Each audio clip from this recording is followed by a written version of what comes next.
Welcome to Take 6 of Downtown Variety. I'm your host, Maddie Barber-Bockelman, or Maddie BB for short. And I'm here, in the control room, in our many control rooms, ready to bring this live performance to you wherever it may find you. This is MaMa and CultureHub's grand new experiment, exploring what we can do with our emerging technology, our technologists, and our radical community of performers all around the globe. And we will go all around the globe tonight for the first time in this little series. We have only 2 performers coming at you from New York City. 4 of them are in different areas of the globe and the world. And we're using LiveLab to make that happen. And LiveLab is an experimental software that CultureHub has been developing for the past almost 5 years for networked collaboration between artists, audiences, and technologists. Through this audio, video, data routing software, we're going to go to 6 different artists in 6 different spaces with video art that might feel a little bit like home. And tonight, going through the tech rehearsal, it really feels like these artists are responding to the spaces they are in right now, building new works specifically for this platform to push it and see how far we can go. They're reimagining, taking us to another kind of existence, another kind of reality. So yeah, this Downtown Variety, this is where you come for something different.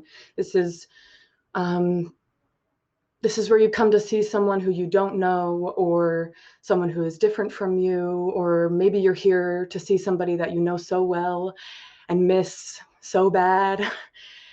And it might hurt, but I feel really lucky to be here and be here in this room, in your room, and in all of our rooms.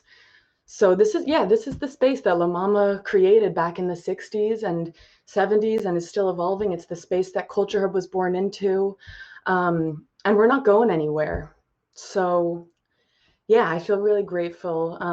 I'm here, you're here. And if you are just scrolling by and pausing for a second on this video, let me just say, hey, stay for a while. You might just stumble into a room that you didn't quite expect. Maybe it'll be something special. So I'll be here, literally here all night and all day and all night and all day for like a long time. So let's go somewhere else. We're gonna start with our very own McSoups. MX, take us there.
Wow, what a way to start us off and take us somewhere else. Man, so that was Mix Oops, or as they're more favorably known, MX at times. And MX was a resident artist with CultureHub 2018 to 2019. And we shot an Undefined Spaces video with MX in this beautiful space that we were all just brought to. And wow, it's really lovely to be back here with the sweet sounds of water and prayer. MX, you there? I sure am. Just setting up the secondary lighting situation as it is. It's getting my...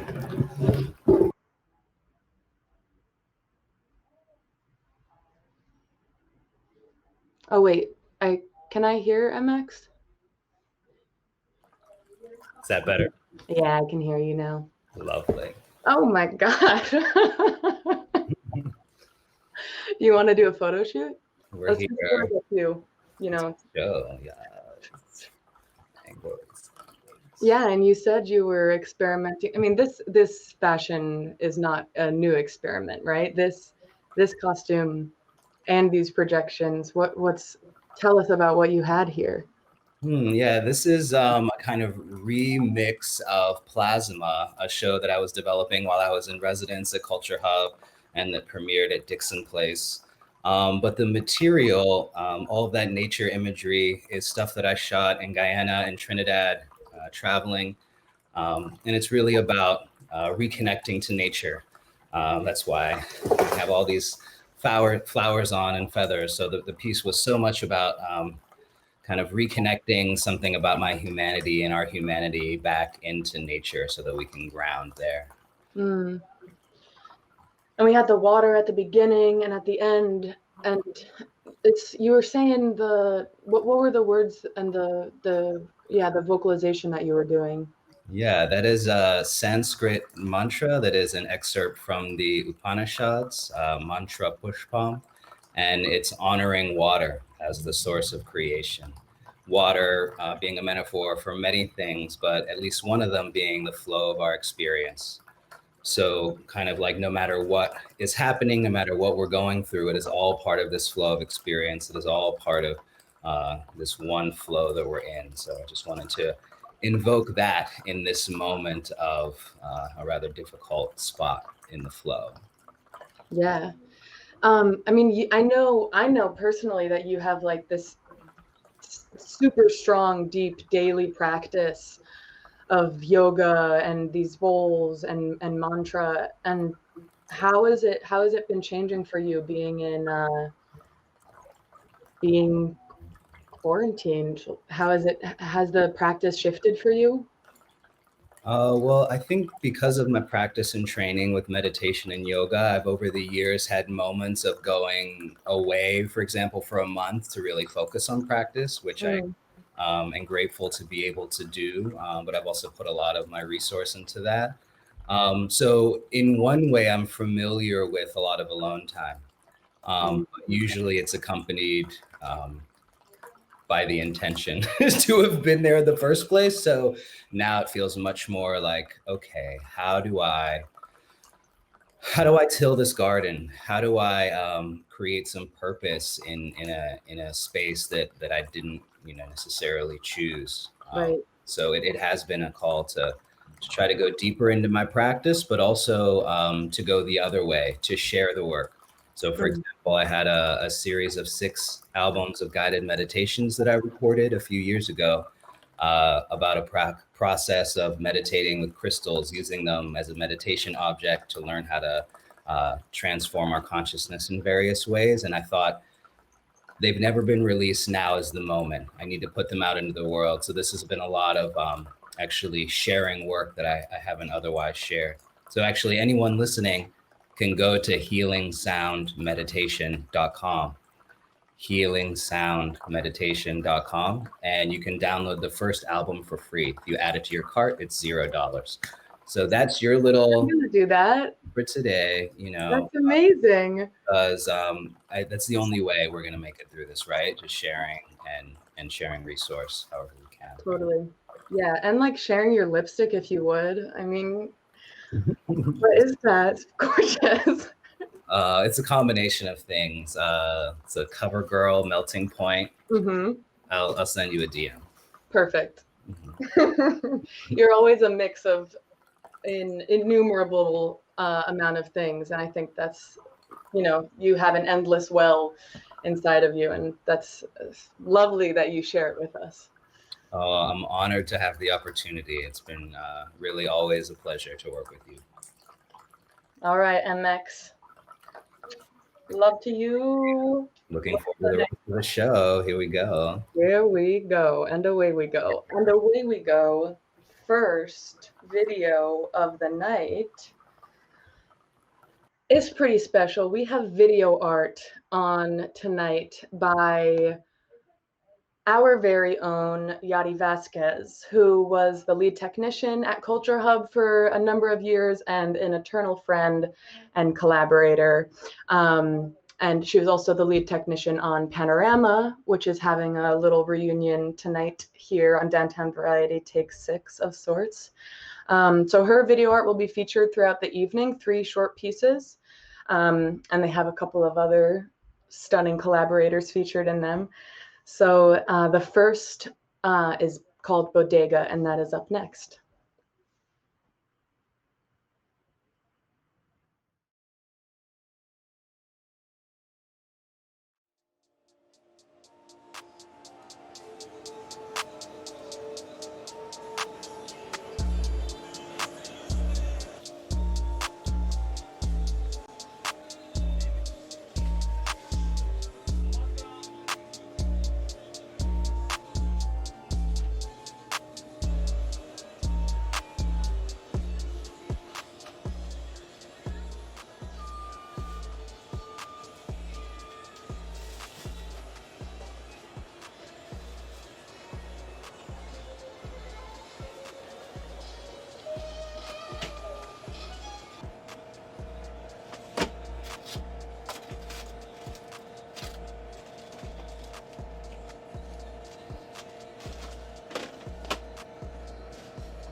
Turkey bacon, egg, y mozzarella cheese con aguacate en un rolo, por favor.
Yeah, but it's going to be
strong enough to join our minds and body.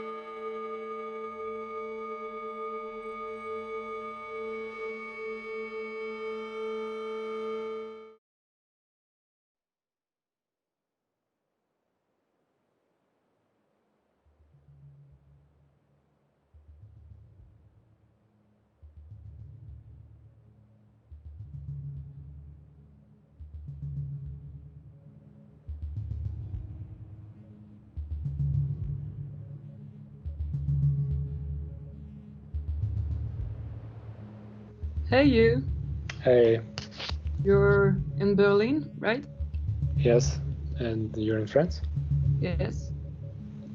It's 3 a.m. I feel a bit lonely here.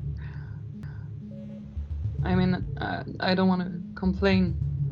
The situation here is getting better. But I think it's very different in New York, no? I don't know exactly how it is there. Maybe we should ask. I mean, we're supposed to have an audience right now, but it's a bit hard to tell. It's hard to feel connected with them through this little dark hole in my computer. Do you think someone's even watching us? I don't know. What are they thinking about? What are they feeling? Mm. Maybe one of them has lost a loved one. Mm-hmm. Maybe another one can't pay the rent. Yeah. And maybe there is this guy. I imagine he's in a very small flat in New York, in Washington Heights, watching La Mama's Downtown Variety. He's a dancer, and I imagine him asking himself, how can I feel my own limits, the contours of my body without being touched by someone else?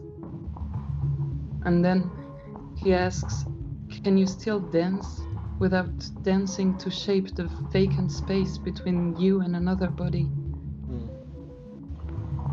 Me, I can see a music teacher. Can you see him? Yeah. He's staring at the screen. Mm. He's craving to teach his students the perfect drum beat in real life. One can only teach some things in front of their students. He's thinking, they need to be here in order to understand the mechanics of my movements. And I see another one. She's watching us from France. And this one doesn't feel lonely at all. She just came back from work. She was told that she had to keep on working, but she doesn't really understand why. I mean, she doesn't produce anything vital for the country, so she's a bit lost with that idea. She spent her day with a lot of people around her, and for the first time in her life, she experienced the presence of others as a threat. I must say though, I'm actually enjoying this time because it allows me to write and play music alone without any pressure, for absolutely nothing, without goals, just for the sake of doing. Yeah. Maybe you're right. Maybe we could stop having certainty for a while. Maybe it could lead us to take actions, as you said, for nothing, with no goals, just for the sake of it.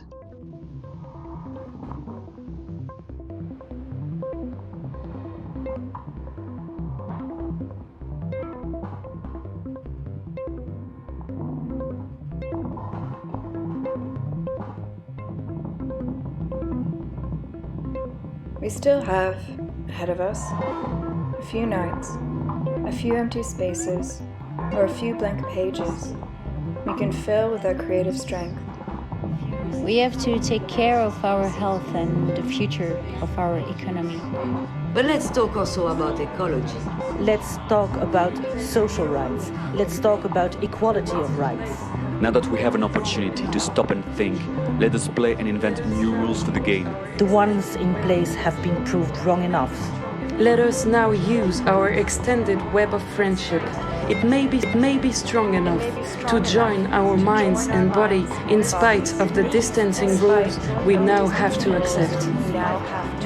Let's imagine the shape of new channels between us that lead us to ways of living we don't yet know.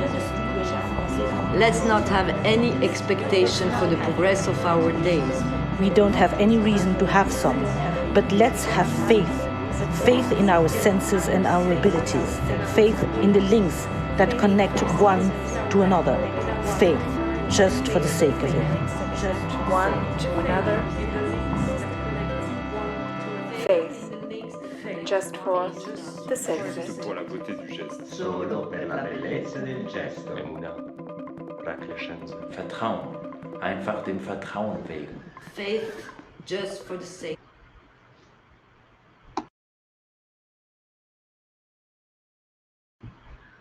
Lola and everybody. Oh my God. Oh, unmute your, yay. Wow. Hey. Hey. Where are you? I'm in Lyon. Hey, you. In France. Hey. Oh, sorry. I'm Turkish. Yeah. In France. Wow. It looks like you're in Greece. Yeah. Because of the building. It's connected to the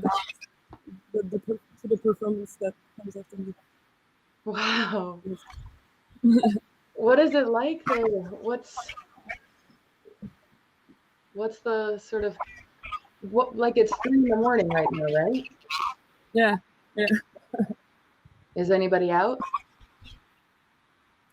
I mean, it's Ramadan, so they're like each other are drinking tea, but at the moment, and we're allowed to go out, but we're gonna.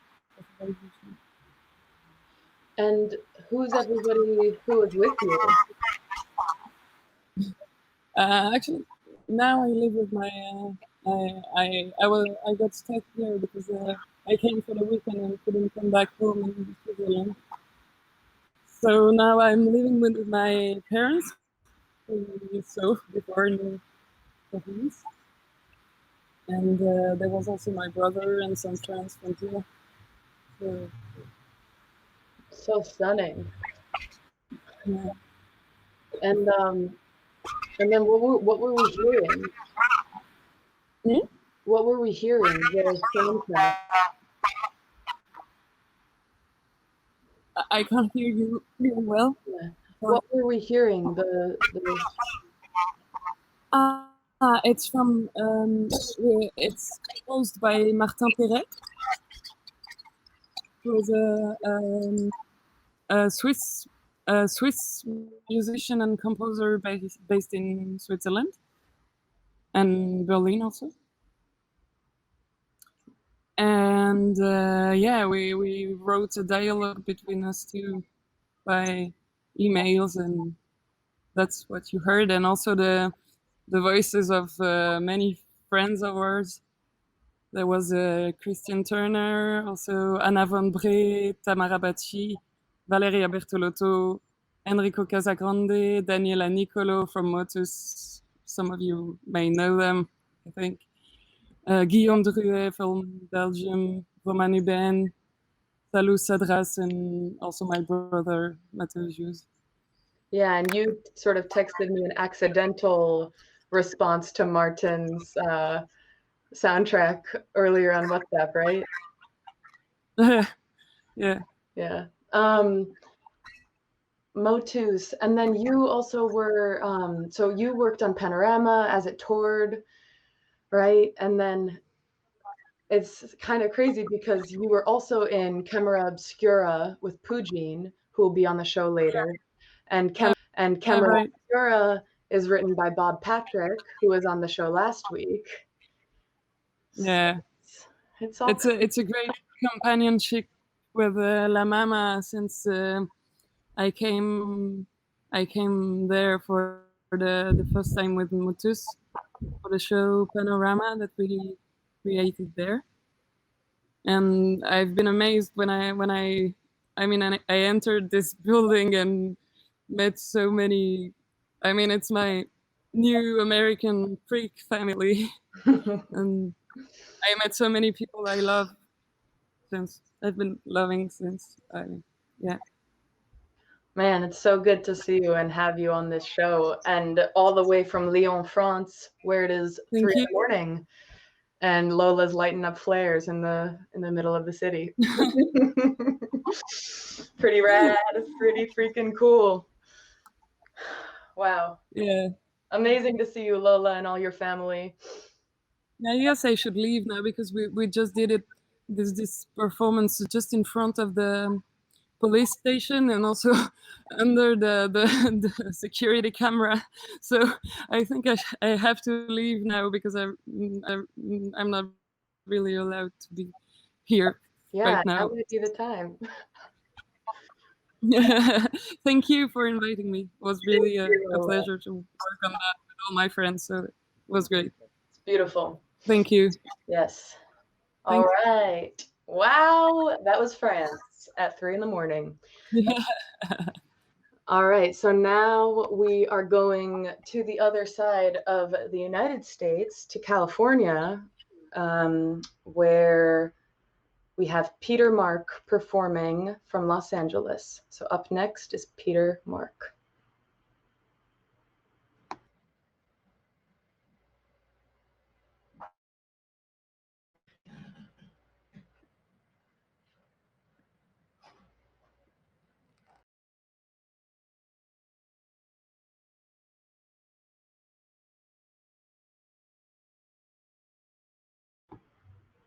Can go back to me. Oh, we just lost Peter's feed. Oh, but he's back. So let me just, should we change it?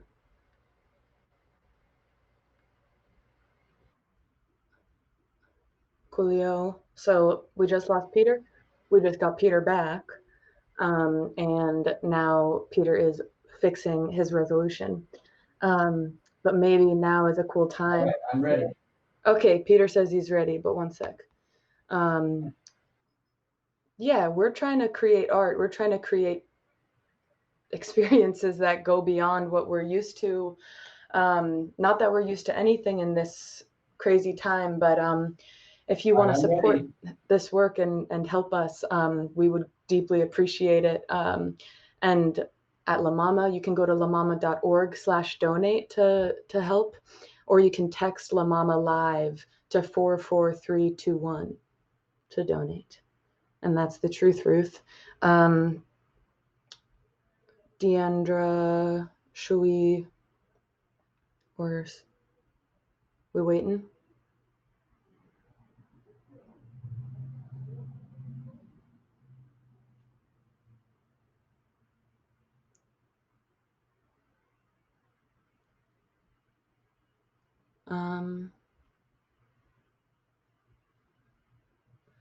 Yeah.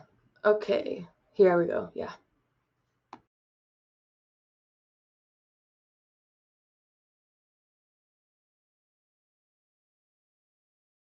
Andre Giddin a wool cap. Great Britain recently returned from New York. Henry Michaud, Jean-Paul Hain, and a crowd of prominent actors and directors. They have all come to hear a one-man lecture by Artaud. Artaud comes on stage alone. Dressed like a clockard, He looks emaciated and a little startled. When he starts reading from the pile of papers, his voice yet undeniably powerful. There is some heckling, then a tight silence.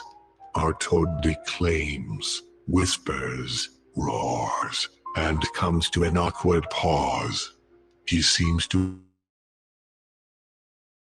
his place or his nerve, shuffles his papers, takes his head in his hands, as if he were giving up. Yet he starts again. Now he is not reading, but haranguing the audience. Syphilis, piss, electroshock. He stops to catch his breath, then reads again. It is not the mind that has created things, but a body which got along in debauchery with its prick crammed up its nose. Claver striva caver tavina scaver kavina okar tree of the denunciation of language, of sex, of himself goes on and on. Lunatic beyond recall, yet he remains an actor, a painful ham, clowning, mocking himself, spouting his outrage and conscious of force with the audience at bay in front of him. He is watching the combustion of his own mind. He wants to drop not words but bombs. There is no end to it, no stop.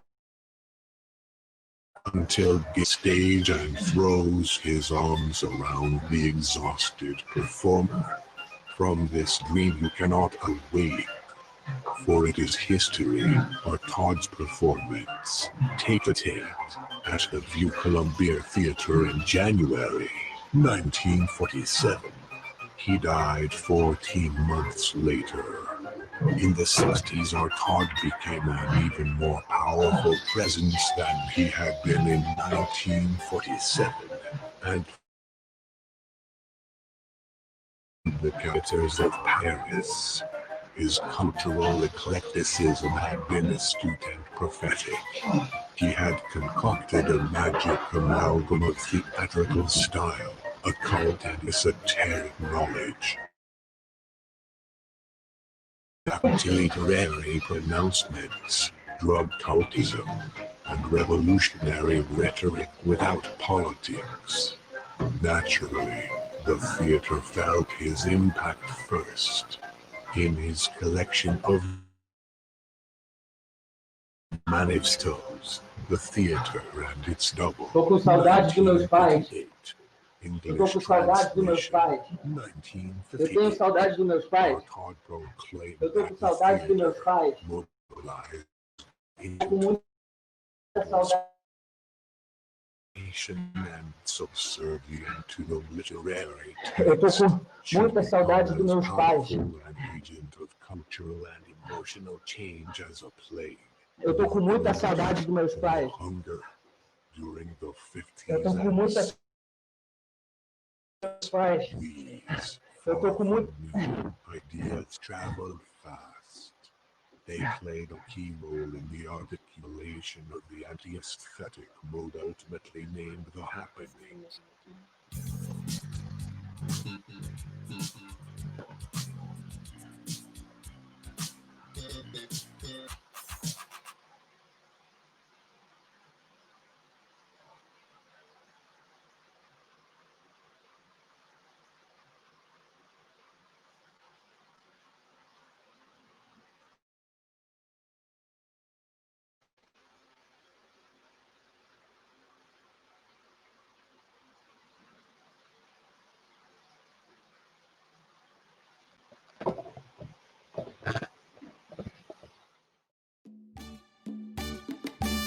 Toca la clave, suena el bongo, hazme un tumbao que el ritmo lo pongo yo.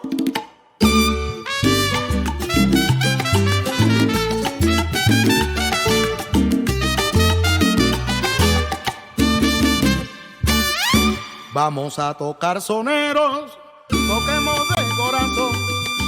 Y en este bonito día vamos a hacer un rumbo. Y si del alma brota letra, armonía y sazón, son estos los ingredientes para componer un son. Oye, ya que la fiesta está buena, buena, se juntaron los soneros. Vamos a tocar un son que lo escuche el mundo entero, que no me falle la clave. Mientras que rompa un tumbao y el bongón que se destaque, que no me quedo callado.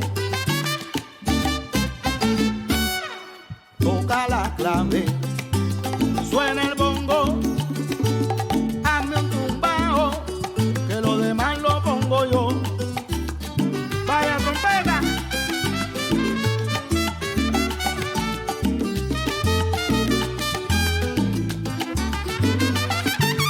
Toca la clave, suena el bongo, hazme un tumbao, que lo demás lo pongo yo.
Mother, fucker, maker, faker. Take her, break her. Tame her, blame her. She waits like Diana at her bath, awaiting Actaeon's glance. Shadow of Eros and Thanatos, awaiting for your desire to conspire until you actually perspire. Transformed from hunter, hunting huntress, to stag hounded by your own demons. Gorgon lover, look at me! Slay. Shed skin, leave in. Grieve and grieve and grieve. Leave skin, snake kin. Bereave, retrieve, believe her. Wake the snakes. She waits. Sea waits. I wait. Why wait? Entrap them at your own ensnarement. How foolish to think your eyes should contain a goddess, could bear the unendurable aspect of infinite idols. Visual capture does not proffer physical rapture. To behold is not to be holding. But look, do you see her? Tell me, do you see her? I see a survivor. What? Keep on surviving. I'm a survivor. She's a survivor. What? Steal a glance. Take a look. Feast your eyes. There she lies. What a spread. It's okay, Gorgon lover. For you, I'd lose my head.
Nora and family. Holy freaking.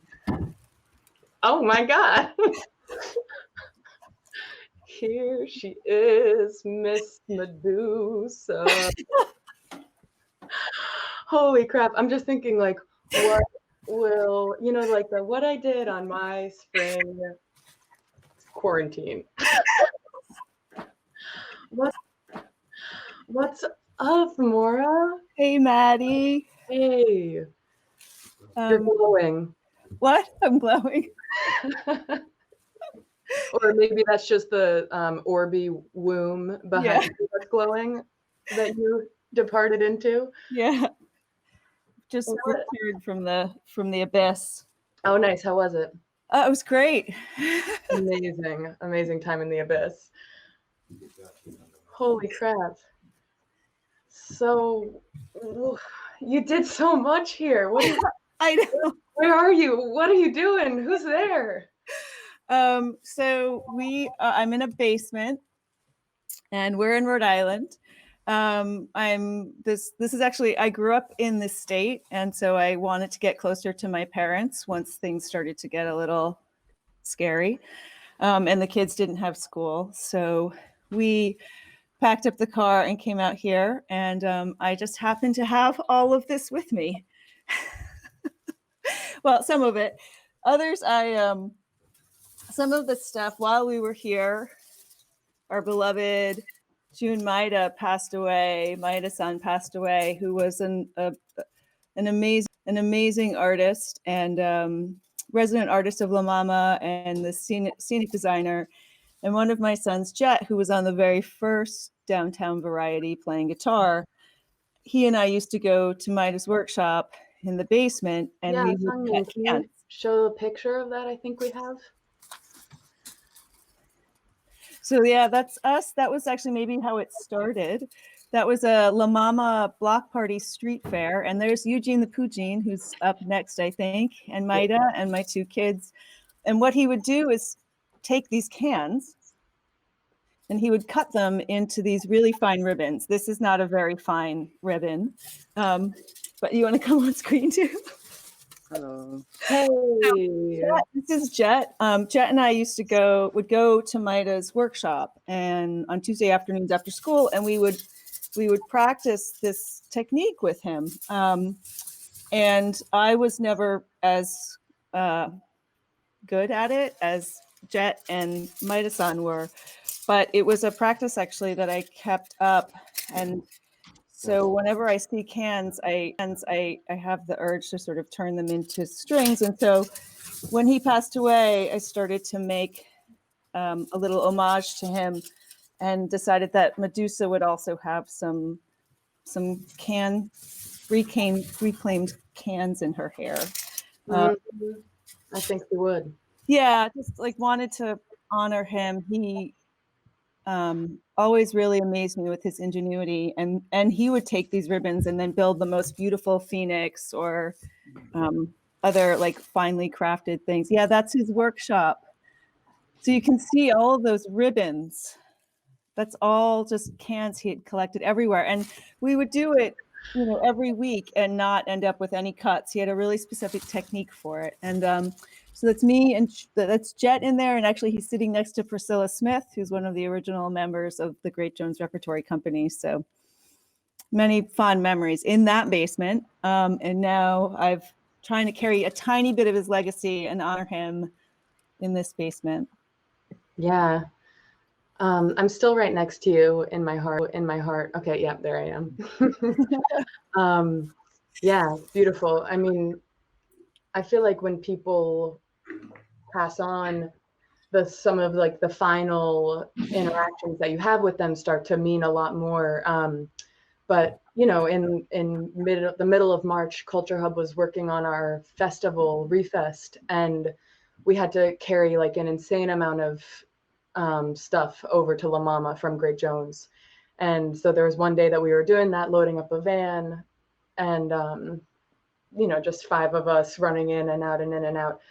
And Maida came by and was going to his workshop, I think, and he noticed that we were working and bringing stuff outside, and then so he just stood and held the door for us, and we were like, okay, thank you, yeah, please go ahead, like it's okay. And even when we weren't going, but he just like stayed there holding the door for us forever. And at one point, Billy was like, you know what? I think he's just happy to see the kids doing something, building things out of wood. Definitely. So Absolutely. He used to be so happy. I mean, he's so happy. I mean, he would always ask like where my kid was when he saw me at the theater afterwards, because I think it meant I think it was a really beautiful thing. And I wanted even then, that was maybe about 4 years ago, or maybe 3 or 4 years ago. I felt like Maida-san was a real master and a genius. But he would construct things without a single nail, and I felt like it was very important that the next generation at least have a moment with him and kind of recognize that specific ingenuity, because I didn't think it would last for so long. And so I'm sorry that we lost him and we never got to get back to do more of that. So I could become a better craftsperson, because he used to see my creations and then he would just go, "Oh, artistic." Which just explains like all weird things, I guess. Thus. So. Well, love you, love your family. Thank you so much. Yes, and thank you. We were very Sasa, and I got to sort of like reclaim our ground after the very first one with yeah, because we had Sasa on the electronic MIDI controller music. All that music was Sasa. Yeah. So amazing. Thanks, Gabby. All right, all of you and your all three of your camera feeds can refresh out. Thank you. Thanks, Maya. All right, next up, we have the one, the only, directed by Zishan Ugurlu, from the other side of the country, Eugene the Poogene.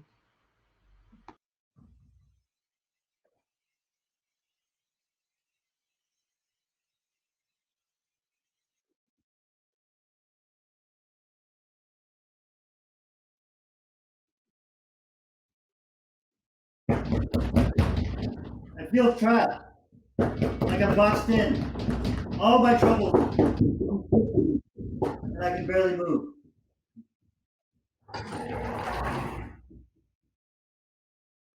I'd only been on this planet for 5 years. When on the first day of school, they put all us kids in a circle and asked us what we wanted to be when we grew up. I wanted to be a hummingbird, but I kept that a secret. I don't exactly remember what I said that day, but I enjoyed school and excelled at it. And before long, I was molded into the ideal student with the hope of one day having the privilege of becoming an essential cog in the essential, well-oiled machine. So at the conclusion of my youth, I ended my studies and set out to take on the world. Charmed, I immediately landed a job, whereupon I was put in a box. Now they told me if I was good and did what I was told, I would only have to be in here for 45 short years before I could truly be free and fly away. Like a hummingbird. Fair enough. So I've been obedient, clocking in about 60 hours a week, and it ain't going exactly how I imagined, but as with everything, you get used to it. And eventually devoting 60 hours a week, the majority of my waking hours, just becomes an accepted fact of life. And besides, I look around and the entire herd of sensible people seem to be on board.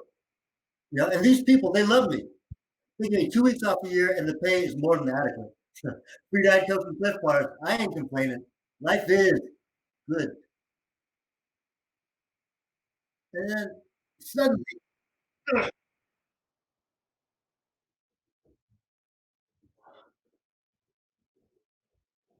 the entire planet fucking comes to a stop. And everyone's got to get off. Things get very, very real. In the exact same moment that everything becomes so surreal. It's as if my entire world flips on its head and yet looks more truthful to me than ever before. I mean, being cooped up in here and every day, there is no time or space to question what it is I'm doing. I mean, after all, I'm just typing some numbers onto a screen, But now, thrown into isolation and forced to self-reflect, I look down at myself and as if suspended from above, like a fucking hummingbird. For the first time in my life, I ask,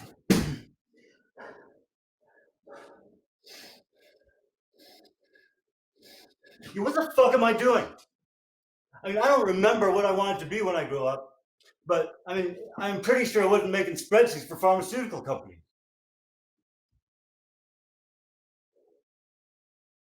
And so I quit.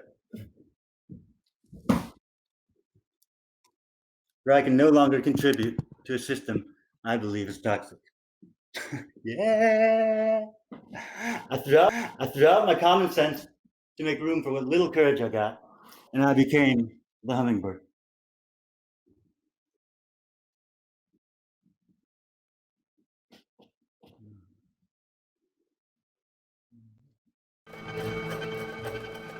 And as I look around, I realize that this endeavor is not for the sheepish, especially when every other sheep in the herd are in there. Because you see, the system lays out this nicely manicured path that allegedly leads to these lush pastures in the sunset. But the path of your heart, there ain't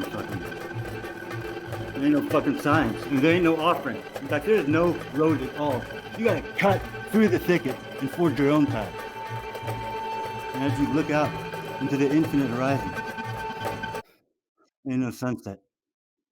All you can make out is this vast expanse of uncertainty.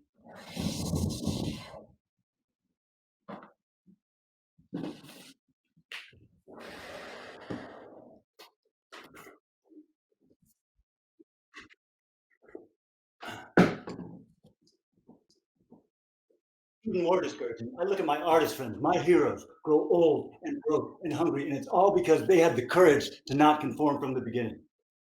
Oh, but if you are a good sheep and play by the rules, the system will provide you with stability, security, structure, right? That'll just cost you your fucking life.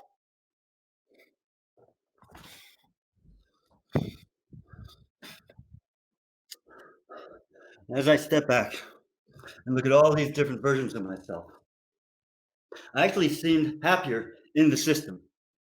Because I mean, I wasn't really losing any sleep over some stupid spreadsheet. But when you get naked and bare your soul to the world, it is impossible to walk around so lighthearted when everything is so meaningful. And now that I see it, I cannot unsee it. I mean, I would never go back and trade meaning for blind happiness. So maybe the meaning of life isn't happiness. Maybe the meaning of life is just the meaning.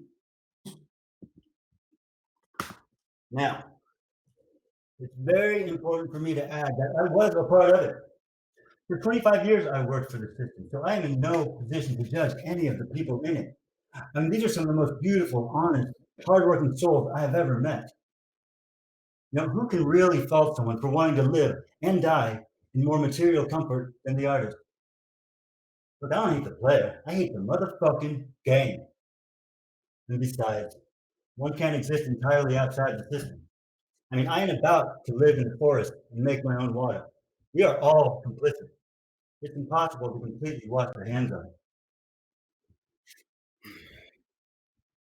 So, now, here I am before you, today, right now. And as we wait for the day when things can return to normal, to the way things were, I don't want to go back to that normal. Even more than herd immunity, I am looking for immunity from this herd. You heard, hummingbird? I want to fly from flower to flower and freeze to admire her beauty before I thrust my beak into her bloom and get drunk off the nectar of life.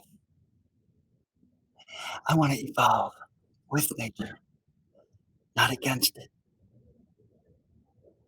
I want to soar as high as my wings can take me and just let go and surrender myself to wherever the wind may take me.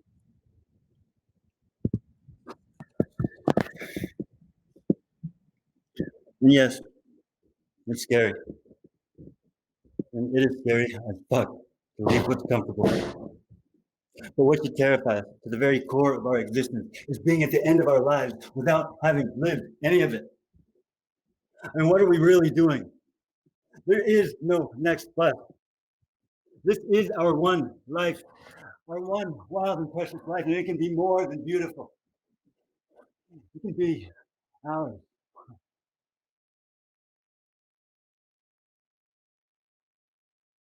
I miss the world. I miss New York. I miss La Mama. And I miss you.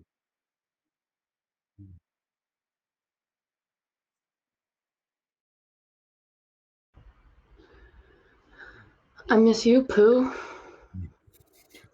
Ugh. Yo, get your neck pillow out. Holy shit. Okay, dude. Hey, Maddie B. Hey, Z. Pooh. Hey, Z, let's get Z in here too. Hey, Pooh. What a sunny day. I'm gonna put my shirt on. I don't want to drop half the audience. I know, that wouldn't be good. Hey, Z. Is he up? Yeah. Hey, Z. Yeah, Z, you're on. Can you hear me? Hello. Hey. Z. So that was a performance by Pooh and directed by Zishan, right? Hi. Yeah. So, Eugene Pugin, what was it like writing that? Sorry, what was that? What was it like writing that? Oh, our lighting director is Helios. It's the sun. I had to position this exactly at like 5:40 to hit this, but and it was a little off today. But I'll talk to him. I said writing. Oh, writing. Yeah, I've been a host about writing more than writing. What's that? It was a good joke anyway. Okay, thank you. What was it like to write that? Well, I guess I started writing it for, kind of like when I was actually kind of leaving corporate about 4 years ago. But it was never super tight until we kind of like changed it up to kind of make it more kind of now, But it was crazy writing. It was torturous. We wrote it in like the last 2 weeks, and I just couldn't stop writing it. We had to call it. It was crazy. And you keep on saying we, so that means that this was like a in-process collaboration.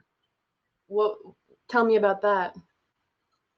Well, the writing part was, Z had help. I had like other friends that kind of helped. So it's, just for like moral support. But but the rehearsal process was great because, even though we're all kind of alone, it was great to have Zishan, because otherwise I would have been a super ham for like 40 minutes. But she came on, kind of reined it in, just, made it tighter. And it's also wonderful to be actually working with someone, and that's great. Yeah. I'll be lost without other people right now. Z, what was it like to direct in this form? I mean, you're a theater maven, director, that's your life. What's it like to come into this sort of a space?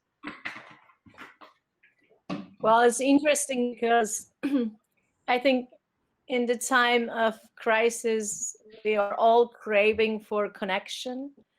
So when we decided to do that, I was very excited because it's just like connection to share your work and moment of creativity. It's so exciting. Mm-hmm. And then of course, Eugene is extremely fun to work with. And we have 3 hours difference. So there are so many hours of like scheduling and working on what is the best time to catch the perfect light that we would like to see. I mean, of course, we all believe that the spectator and the performer creates magic, when they share the physical space. It is like there's a magic sharing the physical space. And we all believe in that, and it is true. But also, while I was watching Downtown Varieties, I was so excited about so many moments. There are so many magical moments. I was like, this is great. We are still finding as an artist not to stop. And like our pieces is just Hummingbird. Name of is Hummingbird. And we are like a hummingbird. We are flying forward constantly and we are walking backward. Like we are sustaining in the air most of the time. And we are looking at the things different way and bird eye view.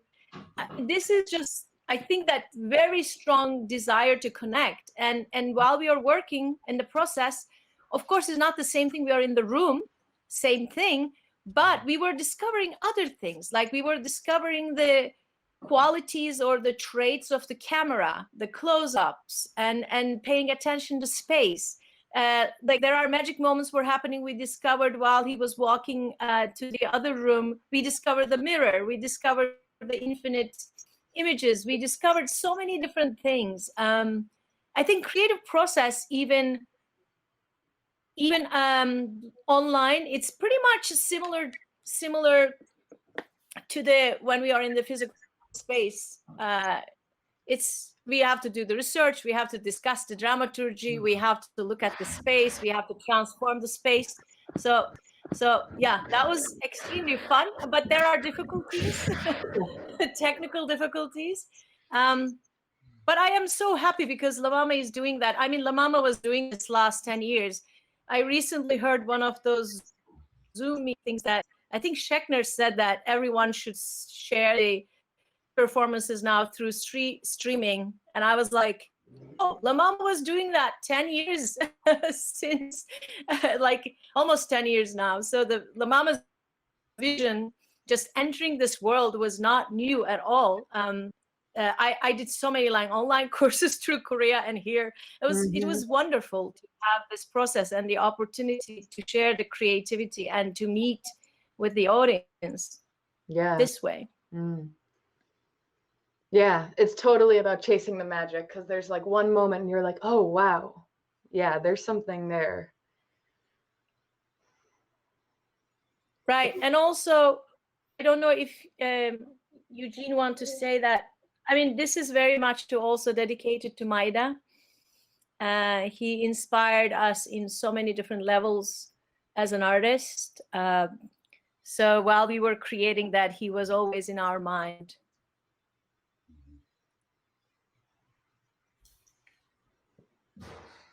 It's beautiful work, and it's so exciting to share it with you, even if it's kind of unclear where we're going with it. So, Pooh and Z, love Thank you, you. BB Queen. Thank you so much. It was fun. Thank you, Z. Thank you, Sam. Thank you, La Mama. Thank you, La Mama forever. Preach for life. Thank you. La Mama forever. Bye. Love you. Alrighty, we've got one more short film by Yadi Vasquez, our beloved, and then we've got a final performance for you all by Rue Bainbridge. So yeah, up next is the final work by Yadi Vasquez.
go, Griffin. Okay.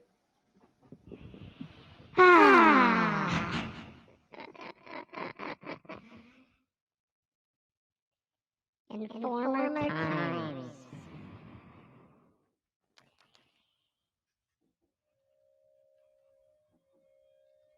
if I remember rightly, my life was a feast at which all hearts opened up, at which all wines flowed.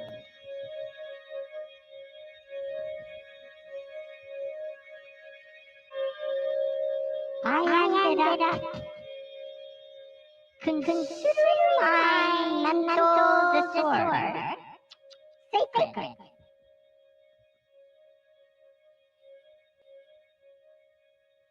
I was idle, the prey of a severe fever.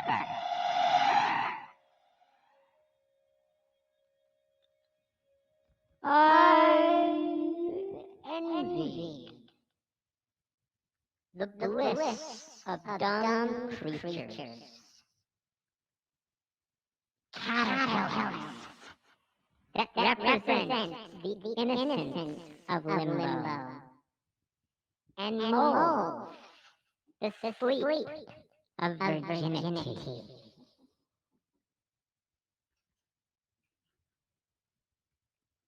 My nature became embittered.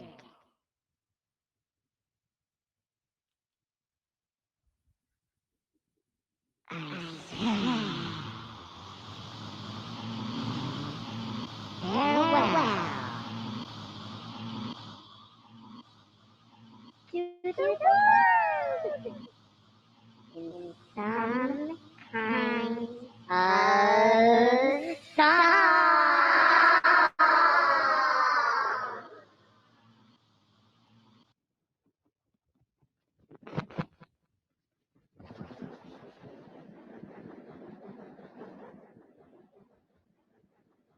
My hunger turn, grave hunger.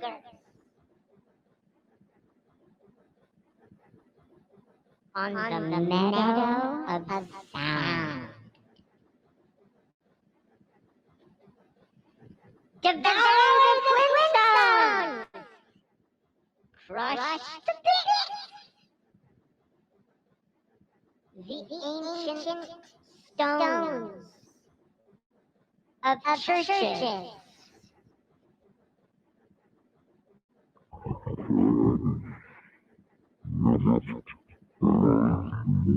Time blood.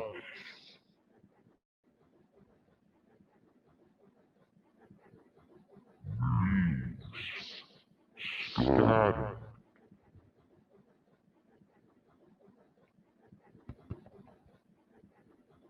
In gray valleys.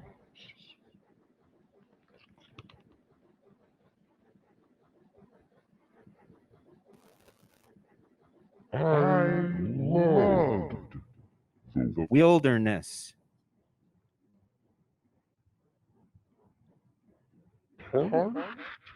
parched outdoors. Faded shops. Tepid drinks. I would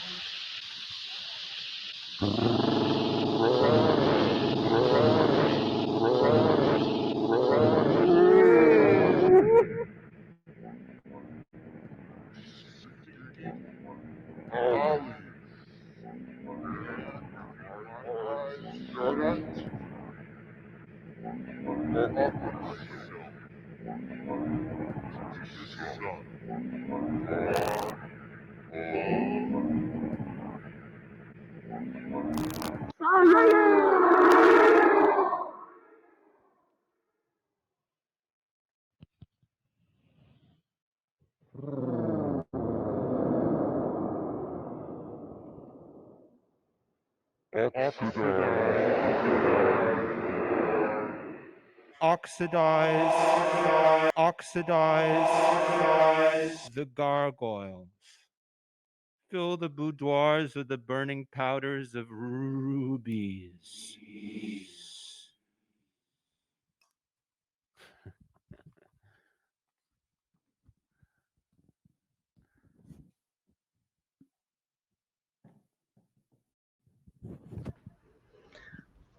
Very well said, Rue Bainbridge. Thank you. Man, we've been to some different realms tonight. If you want to support the work we're doing, it would be very appreciated. You can go to lamama.org /donate, or you can go to LaMama Live, text LaMama Live to 44321. Yeah, so this is a hard time, but we're coming together in all of our unique ways, and artists are collaborating, and you're here, and that's so amazing to have an audience in this moment that's willing to go along with us for these journeys that are not quite certain and not we just don't know what we can do here yet. So thank you for being with us while we try. We're going to try one more thing tonight. Well, tomorrow, first of all, we have a live collaboration with NYU's Interactive Telecommunications Program. Adjacent is their journal. And tomorrow they have this performance sprint that is sort of inspired by a hackathon. A bunch of people are going to be creating performances in Live Lab, and they'll be live streamed at night. So sort of like 24-hour play festival meets a hackathon. And the prompt is Energy Vampire. In anticipation of the next Adjacent issue's theme, feelings, we want to confront the drain and acknowledge the vacuum of energy we're all experiencing. We are leaning into constraint and exploring the void as a place of creation. The nonsense is a place to make sense. Energy vampires have feelings too. Your feelings. So that's pretty cool. So we can watch that tomorrow at 7:30 on the CultureHub page. And tonight, we're not brushing elbows in the lobby like we normally do after a show. So we are going to have an after party. And you can join us in Mozilla Hubs. The room is, well, it'll come on the screen later. Don't worry. And we'll post it in the comments. But it's room 345983. And we'll have a live DJ set by CultureHub resident artist Adi Malenciano. So performers from tomorrow night will be there. Performers from tonight will be there. We'll all be jamming out. So please try to join us. This is a new experiment that we're doing.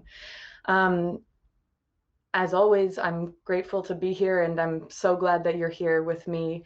I'm Maddie Barber-Bockelman, and we will be back next week. So thanks so much for being here. See you at the after party. I already said it.